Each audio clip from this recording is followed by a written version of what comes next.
We continue our parish reading of Prayer, the Breath of New Life by Pope Francis.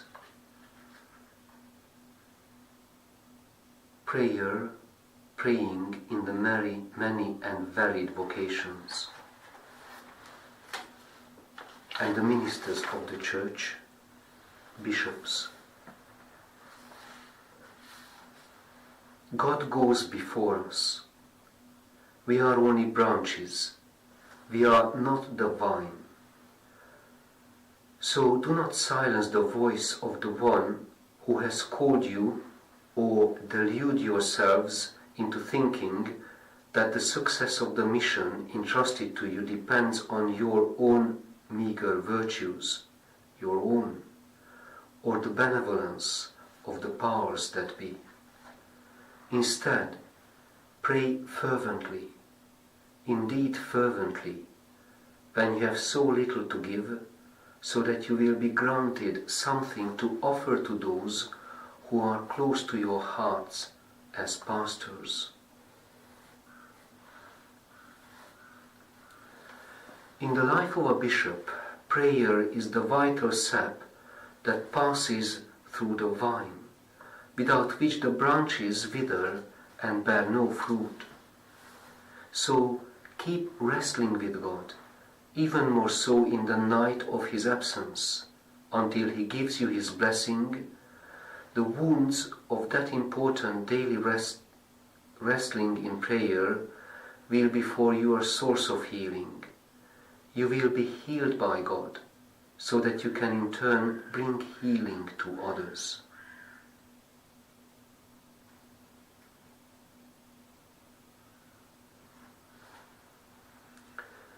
Priests. In the Divine Office, the reading from Saint Gregory the Great speaks to us of a priest who is appointed as a watchman in the midst of the people, in order to see from afar whatever approaches. A priest is like this. Such is a priest. I refer to the priest who is alert, because one who sleeps, despite how high he may be, sees nothing. Such is a priest. Like the rest of his brothers and sisters, he too is at the plane of his weakness, of his little strength. But the Lord calls him so he may be elevated, as he may climb the watchtower of prayer to the heights of God. He calls him to enter a dialogue with him, a dialogue of love, from father to son, from brother to brother, a dialogue in which one feels the beating heart of God and learns to see farther, deeper. I have always been struck by the figure of Moses, who was in the midst of the people. In the midst of troubles, the struggle with the Pharaoh, the serious problems to resolve.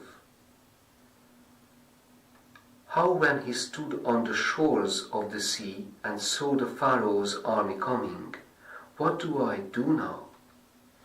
A man whom God called to be watchman. He made him climb to the heights and spoke to him face to face.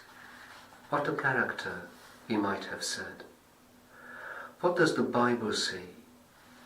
That when the humblest man on the face of the earth, that Moses was the humblest man on the face of the earth. There was no other man as humble as him.